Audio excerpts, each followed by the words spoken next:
My name is Samuel Cole, counted by some as a wizard, though I am better named a fool most days. 1.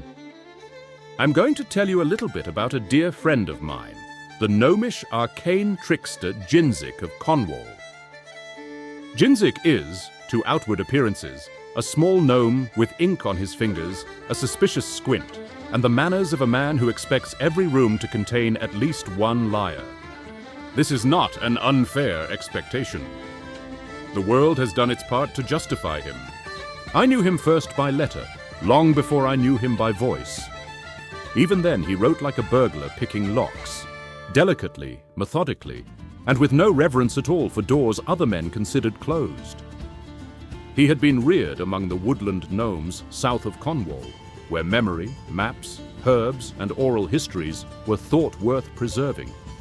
Yet while his kin loved continuity, Jinzic loved the fracture, the buried city, the lost frontier, the contradiction in the Chronicle, the scrap of testimony that suggested the accepted world was not the true one.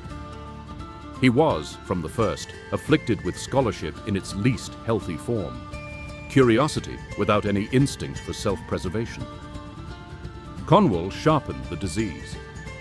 He all but lived in the university stacks, rummaging through neglected shelves for traces of the Creanlands, the fall of old borders, forgotten dwarven places, dragon wars, vile incursions, and at last the matter that truly possessed him, the Chaos Scar.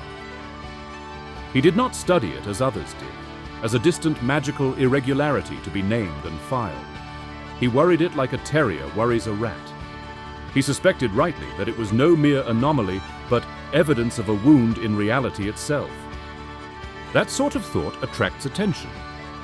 In the Commonwealth, attention of the wrong sort tends to arrive in chains. Spellreach did what such places always do. It took a brilliant eccentric and made him harder, slyer, and far less polite. He survived by learning caution, deception, and the useful truth that a soft voice often travels farther than a loud one. Yet prison did not cure him of inquiry.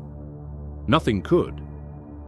He studied secretly, learned what scraps of magic he could, and continued corresponding with me by methods best omitted from paper. Most men emerge from captivity diminished. Jinzic emerged concentrated.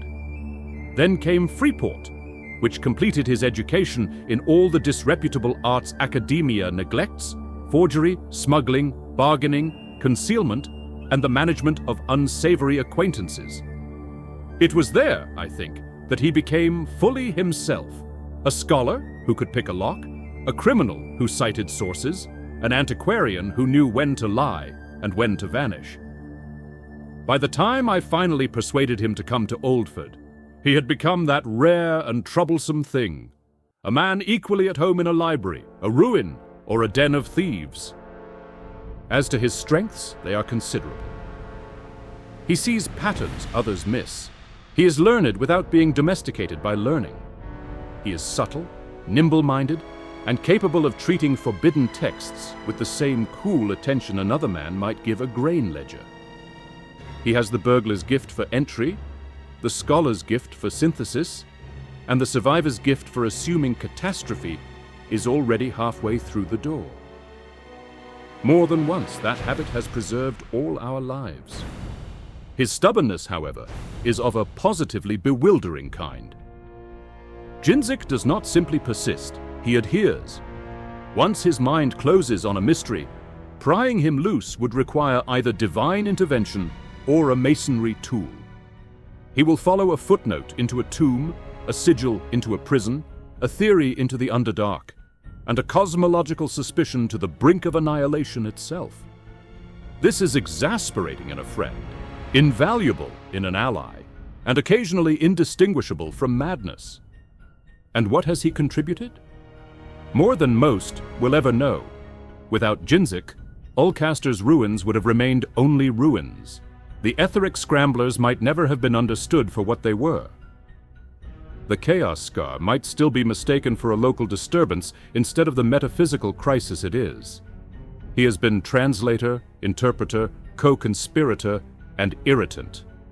A picker of locks both literal and intellectual. a bridge between dusty theory and necessary action. When others saw curiosities, Jinzic saw connections. When others hesitated at the threshold of forbidden knowledge, he was already inside, muttering notes to himself. He is not easy company. He is vain in the scholarly way, paranoid in the justified way, and prone to treating apocalypse as an interesting research environment. I esteem him highly, though I would never lend him a first edition.